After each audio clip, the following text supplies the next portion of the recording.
going on, folks? So this is the first time I've done this platform, and we are going to be going over, we're in week 6, top animes that I'm watching right now, and we're going to rank them in order, and we're going to focus on the top 5, okay? Why top 5, Lee? We want to know the worst anime. To be honest with you guys, I don't want the focus of my content to ever be about like displeasure, negativity, and dislike, right? So there is what we like and there's what we don't like. I don't want to focus on what I don't like. I want to focus on what I do like, right? And to be perfectly honest with you, I actually do like every show that we're watching right now. There are some times I'm like, oh, this show was really mid, man, but these folks really like it. But I actually like everything. And I think like if I put something at the bottom and I distinguish this is a show at the bottom, oh my gosh, they lose their shit, right? So I feel like after the top 5, it don't really matter. We don't need to know who's the first to lose. You know what I mean? We don't need to know who the first to lose is. So we're just gonna go through it. I know we have 10 just because I was forward thinking about my capabilities. So let us start filling up. What I'm gonna do is I'm gonna work on the top 5. After I work on the top 5, I'm going to discuss like what I thought and stuff like that. And then after that, we're going to leave anything related to One Piece at the end. Because I've just accepted that a lot of y'all are not even going to start One Piece, even if you see me hyping it up here. If you haven't started, I don't know. Alexa, turn on the light in the studio. So first up, let's work our way through. And I'm pretty sure I got DanDaDan at number 3. All right, because I already thought about my list before we got here. DanDaDan is definitely at number 3. Okay, we got Fragrant Flower, which I'm pretty sure, not pretty sure, I mean, I know. Fragrant Flower is coming in at number 2, right? Call the Night was good. Hikaru, woo! Pretty sure the Summer Hikaru Die is going to be at number 4, right? Then we got number 5 is Gakiaka, and then at number 1 we got Kaiju number 8. And now this is when I have Claventus up here twice. This is when I really gotta look at my list again. Gakiakuta was fantastic. Call of Night was fantastic. Call of Night had me emotional. Gakiakuta had dope action, but I wasn't really emotional. It was a dope story. This was also funny. Yeah, I gotta take down Gakiakuta for Call of Night. My Adjustment Darling was good. Lord of Mysteries. Sakamoto Days. I ain't gonna hold you. That was a contender. But we're gonna talk about that later. Ooh, that means Call of Night fell off because I gotta have One Piece up there. One Piece is probably gonna be right before DanDaDan. Yeah. I'm pretty comfortable with this. Pretty comfortable. All right. So let's talk about some of the shows that didn't make the top 5. You saw me play around with Gakiata. You saw me play around with Call of Night. Be honest with you didn't see me play around with Claventus, but I could have. I really enjoyed the world building that they did with Claventus. I'm going to break a little bit of my rules here. I am very comfortable. I know this is going to be cheating, but I'm very comfortable with this as my list. This is I feel bad about any one of these not being on my top 5, even though I can only pick 5 and that's cheating. I would feel awful, right? But I can live without Gakiakuta, My Adjustment Darling, Lord of Mysteries, Sakamoto Days, Shield Hero this week. Y'all know I rep Shield Hero. It is what it is. And To Be Hero X, I'm comfortable that those are not fighting for the top 5 position. These are top fighting for the top 5 position. And let's talk about what I liked about Call of the Night. Call of the Night, again, they're telling a different story, right? I liked how they incorporated, getting people's backstories and personal items being important to you. And then we got a Rudy character, and it was just a really fun gimmick. Like, the girl being in love with a creepy character like him. And they leaned into him being creepy, and you know it's Rudy's voice. I'm pretty sure that's as far as I'm concerned, that's Rudy. It's Rudy's VA and it's Rudy. Who is Rudy? Mushoku Tensei. That's what I'm talking about. I really just like the story that they told. My appreciation for stories also changed because I'm into trying to write my own stuff. So I like it. Clavettes world building. It's actually very short. I just was captivated by the world building. I like the characters. That's it. Now, the summer Hikaru died. Yo, this is always spicy, bruh. Now, I'm gonna say something controversial. I never thought I could enjoy a show of this particular genre like I am right now. That being said, I've come a far way because me and my wife are now covering Interview with the Vampire, the TV show. So, like, I'm all the way in.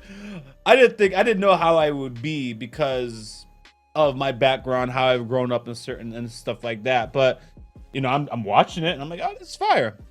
There's certain things I haven't exposed myself much on my personal time. You have your options. You have some dude. Let's just be honest. Some dude is banging some hot. Alexa, turn on the light in the studio. Some dude is banging some hot girl, or some dude is banging some dude, and the storyline is the same, right? Hot girl, dude, right? I'm like, well, I'd rather watch the girl. That's really just coming down to that. There's a plethora of things to watch, so that's all there has ever been when it comes to that. So I'm enjoying the summer Hikaru died. The themes is relevant. I understand the story that they're cooking, and it keeps me entertained. I'm amused, and I care about the characters. I'm invested. Dope. I learned something about myself that I didn't know through watching this particular show, and now I'm watching Interview with the Vampire, so I'm all the way in. All right, then we got DanDaDan.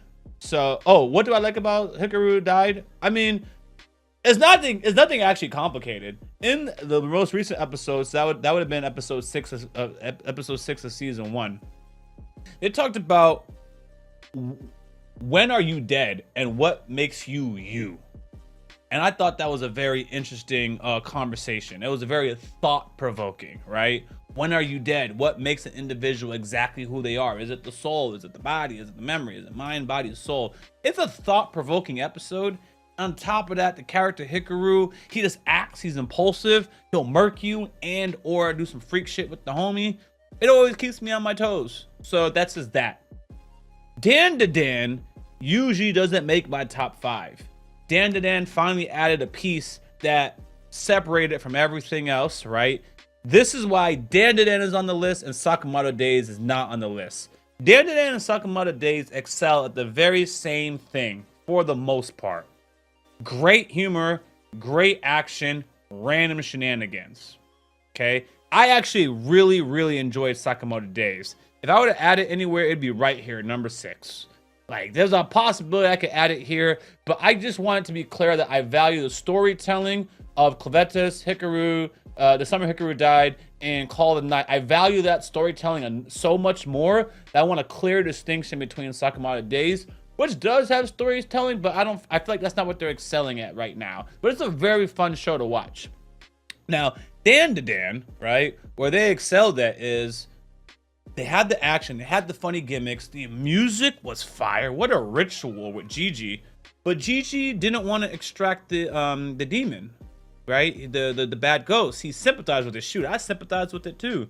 And they talked about this theme of paying things forward. Whenever DanDaDan or a show like that can hit you with the emotional message that resonates, it's going to stick with me. Because what am I into, guys? I'm no longer in the age where I want mindless battles, or the state, I should say. I'm no longer in the state of mind, because it's not really an age thing, where I want mindless battles. I want the action to mean something. I want the fights to mean something. I want the characters to mean something. Paying things forward, beautiful. I read a book called The Daily Stoic. It's always teaching me a wise lesson to implement so I can become a better person. I am selfish. Paying things forward is not in my DNA. I'm not trying to fool you guys, right? Don't ever get it twisted. But nevertheless, I'm still drawn to those types of principles, and I'm still like, wow, if only society was like that. If only we could take a lesson from that. It was just beautiful. Okurin, you're watching Okarun, you know, go through all this stuff for Gigi, and it's like, yo, so he's just gonna help the ops now. They're just friends like that. Not the ops, whatever. He's just gonna go out of his way and help this dude like that. I wouldn't have questioned it, but it's like, whatever, you know, typical shonen stuff. But he's like, yo, they helped me.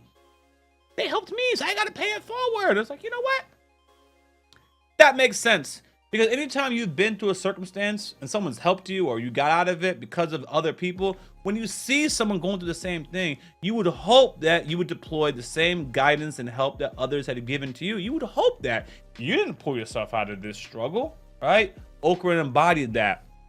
And he got it from Granny. So the fact that Granny took him in and Momo had taken him in to help Okarun, you know, I've accepted it in season 1, but now there's additional meaning because now we know Granny's principles. We know her philosophy.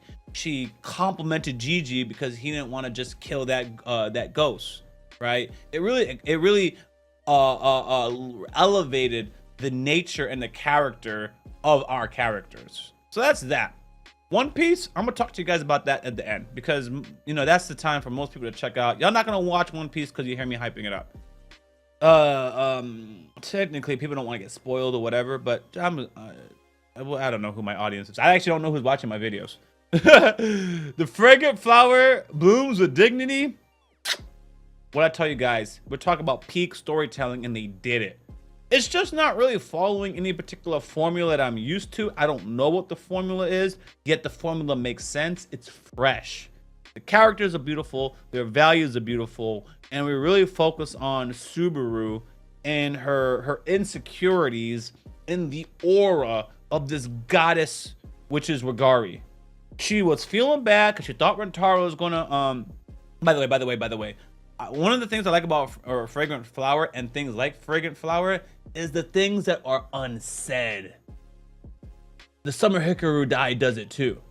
Things that happen and it makes you think, but the characters never said it. So where am I going with this?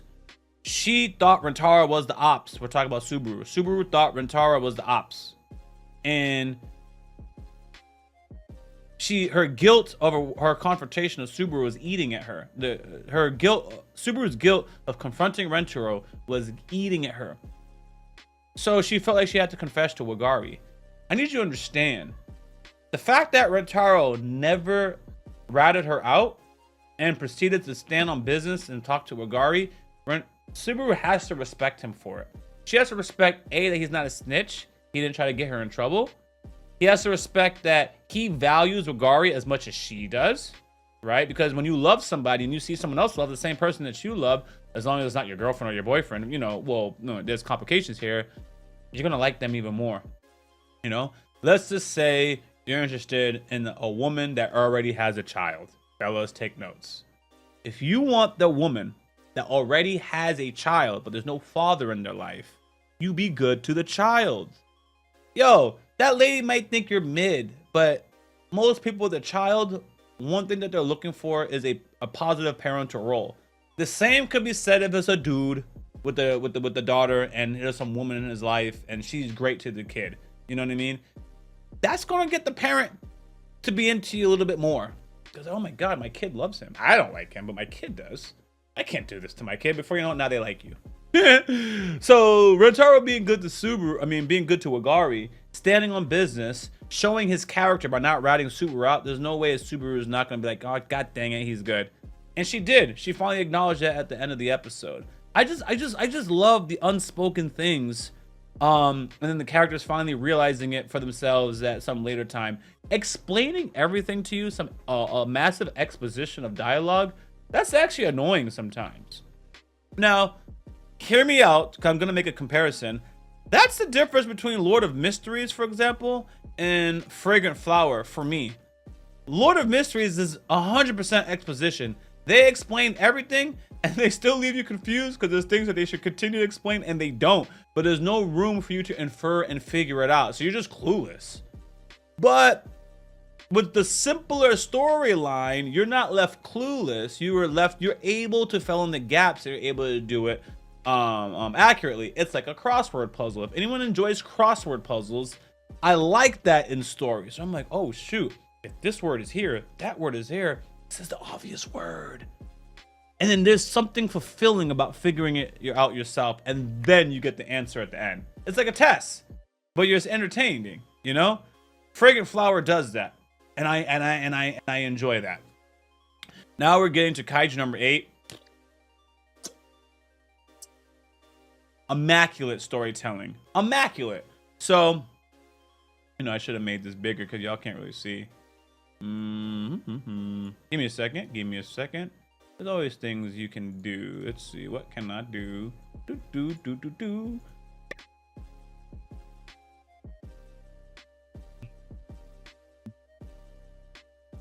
Go. Bottom right.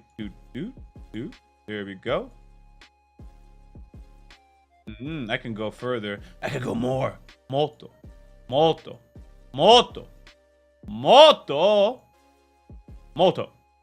Beautiful.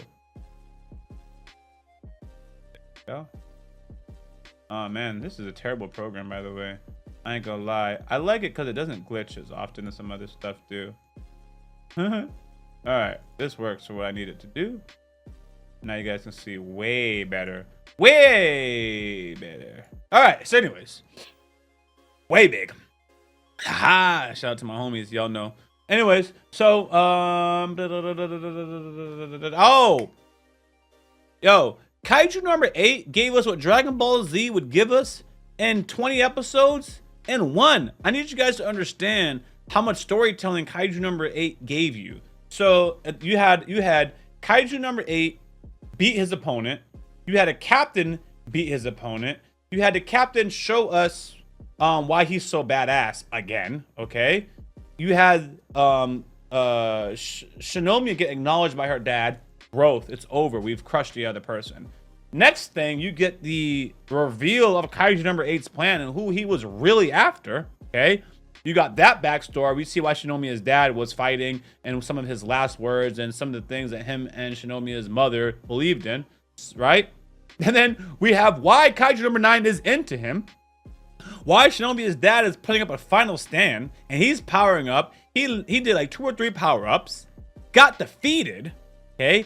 Then the protagonist, Kefla, and the captain comes and they start fighting him and Shinomiya starts fighting him. That all happened in 1 episode. They gave us a lot of content in 1 episode with meaning. We had Shinomiya get acknowledged, tear. We had Kefla finally do the damn thing, and Shinomiya's dad is like, yo, the next generation is going to do it. Cool. And then Kaiju number 9 is demonstrating that he's one of the best villains to ever do the thing. I love this villain. My God. He's intelligent. He starts off as naive, yet highly intelligent. His capacity for information and his ability to use the information that he knows is second to none. The problem is that he starts off with a blank slate, but he picks up quick. He's like, Kaiju and a human. Interesting. And I love the misdirection. Everyone would have thought that he's going after Kaiju number 8. It's obvious. He's so special. Shinomiya's dad. Kaiju number 8 ain't special, other than the fact that he could turn into a kaiju, but now irrelevant, son. All y'all captains who got these named interesting weapons, that's who I'm going after. Kaiju number 8, send him out. We don't want him. We're not interested in how he becomes a kaiju because we're already kaiju. We're interested in humans who have kaiju stuff so that we can have those kaiju stuff added to our abilities. That's fire, guys. That's a fire change in direction that actually made sense. You had all the action, you had all the emotional stakes, and you had several plot movements happen in the same episode that just doesn't happen in Dragon Ball Z and things that I grew up in. I love that. Minimal talking, crying, talking about your feelings. We just got through boxing with emotions with purpose. So let's talk about some of these other shows and why they didn't make the list. Woo! Wave. I gotta do a whole bunch of stuff so that I remember what I was doing when I get here. So, Gaki Akata, it's just good. It did great. It's just, would it leave me with something emotionally memorable? That episode did not. Very cool world building, very cool power structure, cool characters, cool villains. It didn't leave something memorable. When I say memorable, emotional. Did my heart stir? Did I feel like crying? You know, I don't really cry like that. Did I feel despair? Like some of these strong emotions Gakiakata just didn't pull on. So that's why it's not at a number 5 position. But it was a great watch. My Jessup Darling actually did. It's just that I actually just don't know. It's just good.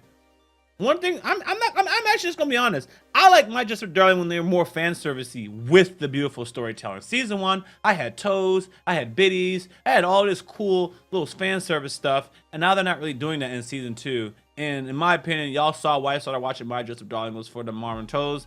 I don't see Marvin toes. I'm like, it's good. It's good. But I want some more fan servicey stuff. But if I don't get it, I'm not gonna complain.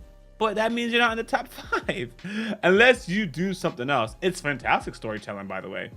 It's fantastic, but it needs oomph. It needs something for me to get it into a top 5 position. Lord of the Mysteries, it's actually just I actually can say Lord of Mysteries is a lot of information. It doesn't give me room to feel things and let my feelings like marinate. As things are happening, like I actually can't pause. Well, I literally can pause, but I can't like process what I have just read. I can't talk. I can't really emote much with the guys and the gals. I can't really do much. If I do anything, I miss out on the story. So while I'm watching something else, I'm like, yo, that's crazy. Yo, right? I could do a theory real quick, talk. I can't do none of that when I'm watching Lord of Mysteries. Lord of Mysteries comes in. It's basically an animated lecture. And I gotta lock in. Isn't it an interesting lecture? Yes, it's like history class. Very interesting lecture. But I can't engage with it like I can almost any other show. I just have to. Sometimes people are talking. I wish I can just go like this to my co-host sometimes. They're talking about some stuff. I'm like, I gotta lock in. And I'm saying stuff a few times. And Adorkable is like trying to like talk to me about what I just said. It's like, yo, lady, I'm just kind of commentating, but don't pay attention to me. I can't talk back to you. I don't know what you're talking about. I'm trying to focus on this show. I'm trying to focus on this lecture. I should be taking notes. It's complicated, man. And it's actually not as complicated as it used to be. But the point is, it's more of a lecture for me, right? I can't really express myself too much because I will miss information. That's a different experience versus Shield Hero, where I can yell, commentate, laugh, joke, listen to my peers, and really have a group experience when I'm watching Shield Hero. Shield Hero is actually fine. I like the first 10 minutes. It got soft at the end, and that's just about it. So it just didn't make a top 5 position. Jarellis, cool villain, quickly became underwhelming, but that's a recipe for Shield Hero, especially with trash villains. And I still rate the series highly. Just not a top 5 situation. 2B Hero X, I've already talked about it. They do the same thing that they have been doing for the last couple weeks, and it's keeping it from being a top 5. Like, they keep retelling time with a different perspective. And I actually just kind of want to move on, but we're not moving on. We're stuck in the same time, and we keep getting different. The puzzle keeps getting clearer. And while that's interesting, I enjoyed the episode. It's not putting it in the top 5. We need to just move forward. I've been knowing this thing was an alien for God knows how long, and they were acting like they don't know this is an alien. Them characters finally acknowledge that it's an alien. It's the reason why no one acknowledged that it's an alien, right? Is because in real time, episode hypothetically 12 would have said, hey, I think this is an alien. By episode 13, they're like, yeah, that's definitely an alien. Or by episode 14, they confirmed it was an alien. But 12, they introduced an alien. Then 13, we see someone else's point of view, talk about aliens. 14, there's someone else's point of view, talk about aliens. Everyone keeps talking about aliens, but really, no time has really passed by. I mean, technically it has, but just understand the example. So it feels like y'all have been dancing around this alien for a long time. No, they haven't. We're just seeing different perspectives, and we're basically in the same time frame. Yes, we do jump around, but when we jump to a different time period, that person isn't talking about aliens. Or we jump back in the past when someone is talking about aliens, but we're not talking about Big Johnny, right? So there are certain things that like it's solved now, but the characters are working on different things, and it's like I just actually want to move forward. I love this information, but how much times can you kind of retell me someone's perspective around the same thing? A lot of times, and keep me interested, but it won't enter top 5 until they do something fan-freaking-tastic. They did bring back the homie Nice. They did bring back the homie E-Soul. It was, woo, shocking, right? But I can't even look forward to next week because they might change perspectives again. Every time they bring you somewhere and you're like, yo, they change perspectives. So I'm not even looking forward to whatever is going to happen next week because I don't know if they're going to continue it. And I already talked about Sakamoto Days, so there's nothing much to say in further detail. It was dope. I enjoyed it. Very fun to watch. Laughed my ass off. But how did I feel? Happy. I laughed. I need something else. I need contrast. I need despair, happiness, sadness, happiness, anger, happiness. I need a mix of those things. If I had to explain what all these things have, it's a mix of emotions in some capacity. Things that were conflicting with each other. Like One Piece. The villain is trash, but I want the heroes to live. Same with Kaiju number 8, right?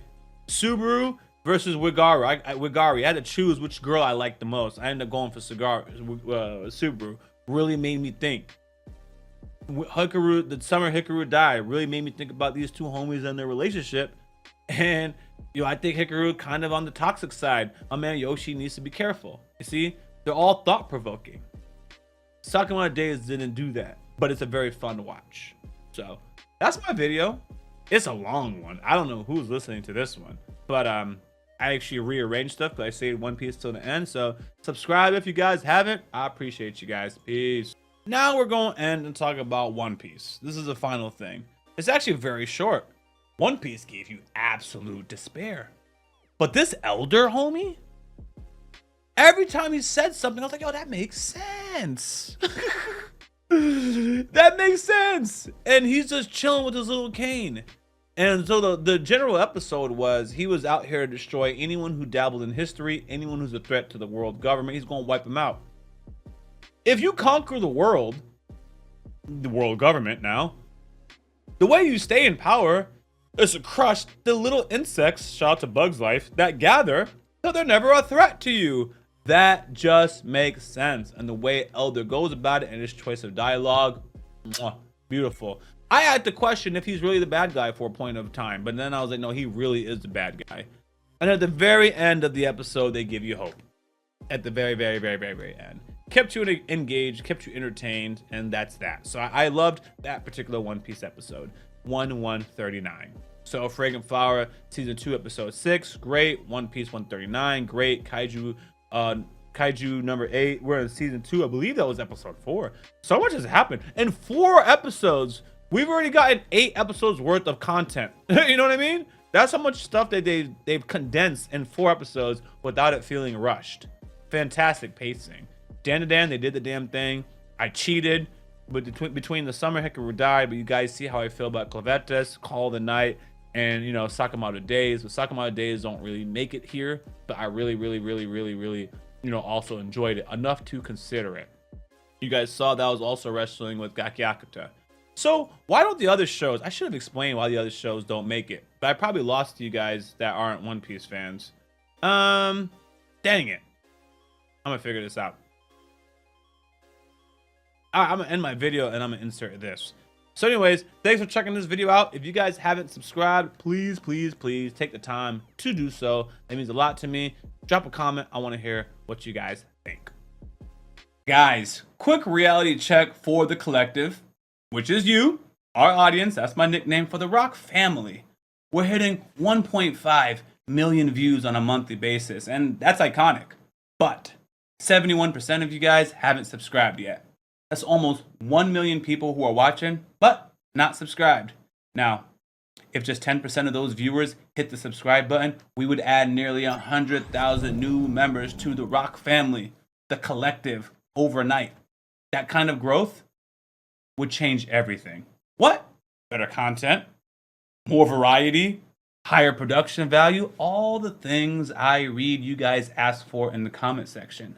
So subscribe. And if you really want to be part of Rock family, you can also turn on all notifications. Thank you.